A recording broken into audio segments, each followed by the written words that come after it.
Bonjour à tous et bienvenue sur Chess Me. Je vais analyser la partie numéro 41. Alors une partie intéressante, au moins à 3 titres, pas à double titre mais à triple titre. Pourquoi ça? La première c'est parce que j'ai enfin les blancs, ça faisait 3 parties de suite, les parties 38, 39, 40 où j'avais les noirs, avec un score d'ailleurs un peu limite, 1,5 sur 3. Ce sont des choses qui arrivent. Et donc les blancs, content d'en découdre avec les blancs.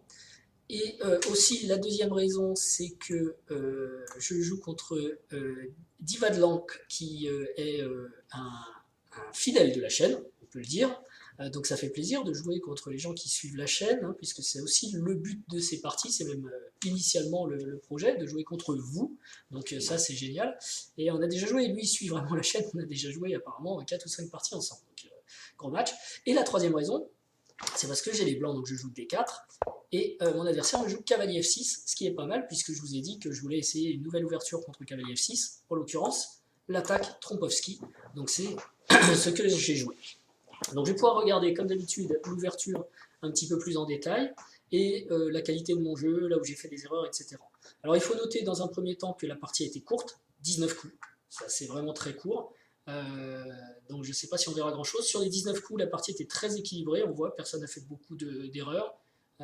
Peut-être fou D7, ouais, qui n'était pas un coup génial de mon adversaire à un moment.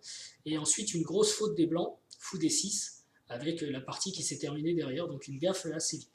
De mon côté, on ne voit pas de drop vers les noirs, significatif, peut-être F4, on verra ça. Donc a priori j'ai bien joué, effectivement on voit une imprécision, 0 erreur, 0 gaffe et 11 pertes en centipion en moyenne, ce qui est très bien, mais encore une fois, on n'est presque pas sorti de l'ouverture et j'ai pas beaucoup joué par moi-même. Je me demande ce que c'est cette imprécision d'ailleurs. C'est F prend E5, donc on verra ça. Peut-être il y avait un kill à ce moment-là que j'ai raté. Ok, on y va. On regarde maintenant l'ouverture. Donc qualité de jeu, on va dire correcte. Cavalier F6. Donc fou G5. Et mon adversaire a joué E6, qui est le deuxième coup. Le premier coup, c'est cavalier E4. Je le rencontrerai sûrement. Et sur E6, il y a plusieurs coups. Mais je vais vérifier ce que j'ai décidé de faire comme répertoire. Mais je crois que moi, c'est bien. Oui, je l'ai déjà raconté d'ailleurs dans la partie 37. Je crois qu'on a eu la même ouverture. Donc c'est intéressant. La partie 37, la partie 41. C'est le moyen de voir les enseignements. Et d'ailleurs, j'ai joué un système que l'analyse de la partie 37 m'avait révélé. Donc là, vous voyez en œuvre, si vous regardez l'analyse de la partie 37 et cette analyse, vous allez voir en fait comment, justement, en analysant ces parties, on peut se souvenir de choses et progresser. Alors que si je n'avais pas analysé la partie 37, j'aurais jamais eu cette idée. Donc allons-y, on va regarder. C5, C3. Donc dans la partie 37, justement, j'étais plutôt parti avec un modèle contre D5 avec C4. Là, j'ai décidé de ne pas le faire et de jouer un centre modeste mais solide, un peu comme dans le système de Londres, et d'ailleurs ça ressemble beaucoup à un système de Londres, sauf que le fou est en G5, c'est quand même une différence notable, et on va le voir. Cavalier GE2, c'est là que j'ai l'idée d'aller vers le système appris dans la partie 37, parce qu'avec C4, cavalier C3, c'est un peu différent. Ici, je construis quelque chose de plutôt solide, et j'ai en fait l'idée, non pas de jouer cavalier F3 comme le propose l'ordi, mais de jouer F4 pour une attaque à la Pillsbury. Je vous renvoie d'ailleurs dans la vidéo elle-même à une vidéo récente de Blitzstream sur les classiques à connaître,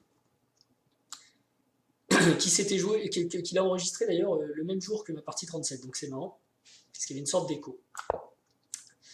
Et ici donc je peux prendre, c'est ce que propose l'ordi. Je ne vois pas d'urgence en fait à prendre, même si mon fou n'est pas...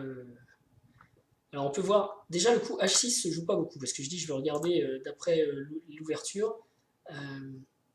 Sur D5 j'ai joué fou D3, il y a beaucoup de gens qui jouent directement F4, c'est une possibilité. D'ailleurs il faut que je remonte parce que je regarde l'ouverture, mais est-ce que C3? Ouais, C3 c'était normal, parce que je parle mais du coup je regarde plus la bibliothèque d'ouverture, ce qui est quand même ce qui m'intéresse le plus ici. Ok, il y a plusieurs coups, donc cavalier C6. Et cavalier D2 est le coup principal ici, ok ça marche, D5 et F4. Vous voyez, le plan peut partir tout de suite, on se découvre. Ça présente... Attention à ce coup fou D6 qui est un coup sournois, parce que si pion prend, H6, on pourrait avoir le pion F4 en l'air, donc ça c'est sûr. Et est-ce qu'il y a un problème à retarder en fait le coup F4 comme je l'ai fait avec fou D3? J'ai pas l'impression parce que fou D3 est un coup qui est moins joué que F4, mais il est joué par des joueurs plus forts et il a de meilleurs résultats. Donc pas de raison de retarder mon développement. Et H6 c'est presque la réponse normale ici, il y a aussi fou E7 qui est possible. Et les forts joueurs en l'occurrence continuent à préférer de garder le fou, donc pas grand chose à dire.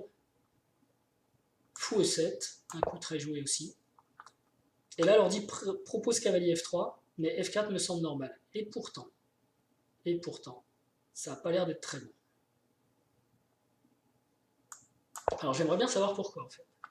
Parce que j'ai 5, ouais, ok, j'ai envisagé. Mais alors là, c'est l'ordinateur qui n'aime pas, mais... Donc je vais pas prendre, parce que sinon il y a pion prend, quoique. Ouais, qui ouvrirait la colonne là, hein, je pense que ça peut être un problème. On a gagné un pion, mais on va peut-être avoir des problèmes. Enfin, j'ai pas roquette non plus. Ouverture du centre, ah oui, d'accord. E5. D franc E5 et cavalier G4, qui est quand même super intéressant pour les noirs. Donc ça, ok. Je pense que G5, c'était un bon coup, donc ici. Et si on recule avec fou G3, attaque, peut-être tour B1, ouais, c'est ce que j'aurais joué.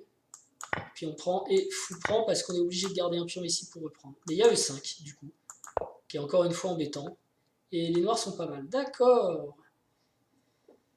Donc, H6 sur fou E7, je ne peux plus jouer F4. Donc c'est peut-être pour ça finalement qu'on va jouer F4 plutôt ici. F4.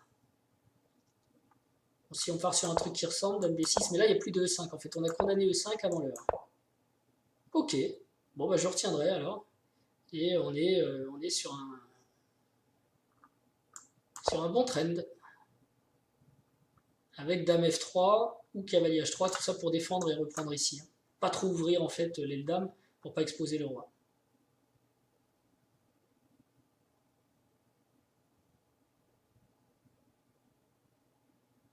Quoique, apparemment l'ordi s'en moque, il aime bien ça.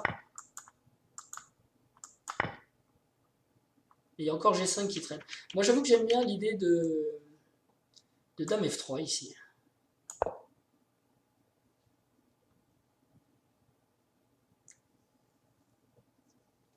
Cette idée me paraît intéressante.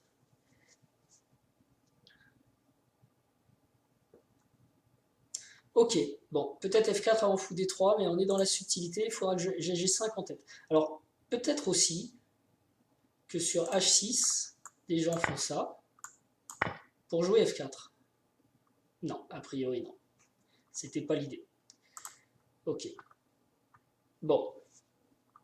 Donc, fou E7, et il fallait jouer G5, mais c'est pas évident de jouer G5 avec les noirs non plus. Hein. Fou E7, F4. Ok. Et donc là maintenant, s'il joue pas G5, c'est ici qu'il doit jouer G5, pardon, c'est pas évident.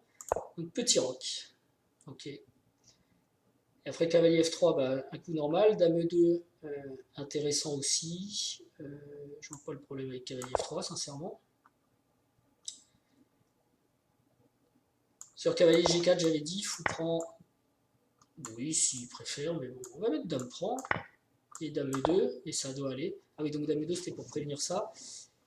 B6, on est sur une position dite équilibrée pour l'ordi, mais je trouve que avec H3, cavalier E5, G4, petit grand roc même, je pense qu'il va y avoir beaucoup de jeux sur l'aile roi pour les blancs. Donc cavalier G3 normal, et là fou D7, je pense que c'est une erreur, enfin, l'ordi le dit aussi, parce que c'est un coup qui n'accomplit rien. On se développe un peu, mais pas de façon forcément optimale. Et moi, ça me laisse du temps. Alors j'ai hésité longtemps à jouer cavalier E5 tout de suite, ou à faire petit roc. Je pense qu'il n'y a pas beaucoup de différence. Petit roc, ça va aussi. C4. Alors ça, je vous l'ai dit, ça ferme le centre, il n'y a plus de pression. Bon, on va attaquer sur l'aile dame, mais fou C2, coup normal, fou B1, embêtant, ça ferme la tour dont on pourrait avoir besoin. Toujours cavalier G4 proposé, fou prend E7, dame prend E7, dame E2, je pense que ça va pour les blancs. Et par contre, donc, il part avec le plan B5. J'aurais pu jouer cavalier E5 tout de suite, c'est sûr. J'ai préféré être prudent pour enlever tout de suite toute possibilité de contre-jeu. Mais c'est sûr que cavalier E5, ça va être pas mal. J'ai toujours le temps de jouer à 3, mais vous voyez, ça, il me force quand même à jouer à 3, donc on est dans une sorte d'inversion. Je pense que B5 à 3, c'est pas super grave. Il a joué à 5, donc il poursuit son idée. Et maintenant, cavalier E5. Est-ce que le seul coup pour les blancs? Et ici, je pensais B4. Alors, il propose cavalier 8, qui est possible aussi pour échanger. Cavalier H7, ça a l'air de plaire aussi à l'ordi. Et sinon, si l'homme poursuivait son idée, en fait, ça marche pas. A prend B4. Si pion prend, il y a tour prend. Ah oui, il y a une pièce qui est en l'air. Je ne l'ai pas vu. Voilà, le fou est en l'air ici. Donc, il ne peut pas le jouer son B4. Je disais des bêtises. Du coup, il faut qu'il joue autre chose. Ouais. On voit que ces problèmes sont liés à fou prend F6, donc effectivement, pourquoi pas cavalier H7 ou cavalier 8. H7, ça peut être bien parce qu'on propose F5. Il faut que je prenne sans doute. Fou prend, dame prend. Alors E4 pour ouvrir est une idée. Il va peut-être jouer, alors pas F6 parce que j'aurais cavalier G6, mais il va peut-être jouer F5 derrière. Et maintenant il peut jouer B4 aussi. Donc il faut que je lis les tours. Donc je pense un coup comme dame F3 doit être pas mal. Et en fait les blancs n'ont pas grand chose, semble-t-il.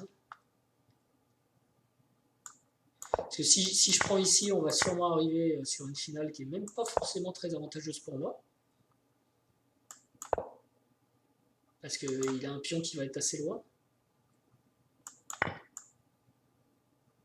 Ouais, aussi, ouais. Donc je sais pas, c'est pas géant tout ça.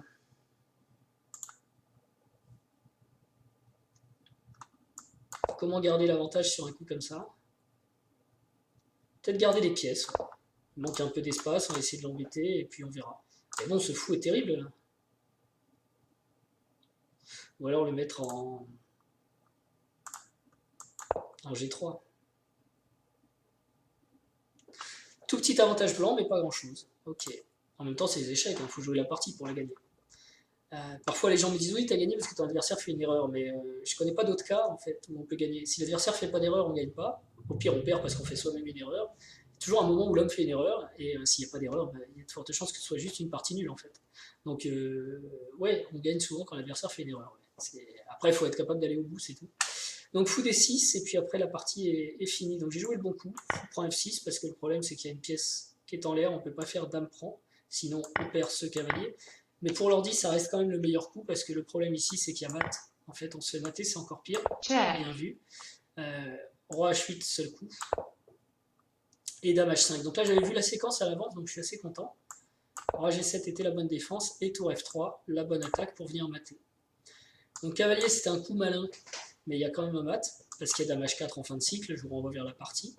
L'autre alternative, c'était ça, mais ça marche pas non plus, parce que s'il joue roi F6, il y a mat. Et évidemment, ah non, il peut encore reculer ici. Et là, on a un super coup que j'avais pas vu. Mais voilà, ce cavalier est trop fort, il a des menaces dans tous les sens. Bon, déjà, un coup simple comme cavalier prend F7 doit gagner, parce qu'on menace la dame et on menace F6, quoique il y a encore dame F6. Et je ne sais pas si j'aurais vu cavalier G4. Super, menace de venir mater comme ça. On ne peut pas prendre parce qu'on est cloué. Et on ne peut pas jouer dame F6 pour protéger, parce qu'il y a le cavalier qui attaque les deux. Quoi. Pas mal ça. Donc seule défense de H6, ok, mais ça ne fait que repousser le problème, et voilà, on va perdre. Donc tour F3, la partie était gagnée. Ça c'est fini par cavalier prend F5. Ah, c'est ici que je fais une imprécision, je prends. En fait, je pouvais faire tour F3, tour G3 quand même. Check. Et si cavalier vient là, tour prend évidemment, ça marchait. Je crois que je l'ai d'ailleurs regardé dans mes variantes, j'en parle. J'ai évoqué ce mat. Mais finalement, je ne l'ai pas joué parce que ça m'a paru aussi simple de prendre la pièce d'abord. Les noirs vont avoir du mal à s'en sortir quand même ici. Hein. Vous voyez ce que donne l'ordi, tour H6, tour H8, menace toujours de prendre et de mater. et avec une pièce qui est en l'air ici, donc c'est totalement perdu. F prend Check. 5, tour G3, il faut donner la dame, sinon il y a mat comme ça. Check. Donc voilà, c'était une partie assez rapide sur la Trompowsky, et ça a permis surtout de mettre en application ce que j'avais appris sur la partie 37, donc à partir d'ici. Ou même à partir d'ici, de partir plutôt pour C3, F4 et cavalier, cavalier D2 contre le système D5. Donc on voit qu'il y a des subtilités. Il faudra que je pense à G5, il y a quand même une rupture intéressante. Même si j'ai l'impression que après une double prise en G5 et des coups comme Dame 2, Grand Roc, ça doit quand même bien se passer pour les blancs. L'ordi lui dit que c'est légèrement avantageux pour les noirs, mais on a déjà un pion de plus. On n'a pas totalement fini le développement, c'est vrai, mais le roi est relativement à l'abri même au centre. Et c'est difficile à jouer pour les noirs aussi, quoi, d'aller gagner ça. Je pense que ça doit aller. Voilà. En tout cas, je vous remercie pour votre fidélité. N'hésitez pas à vous abonner, à mettre des likes, etc. Et à parler de la chaîne autour de vous pour la faire connaître. Si ça vous plaît, ça plaira peut-être à vos camarades. Et je vous dis à très bientôt. Peut-être contre vous. Là, vous voyez, Divadlang, il a réussi à me choper le matin, là, 2-3 fois. Et on a fait pas mal de parties ensemble. Allez, à plus!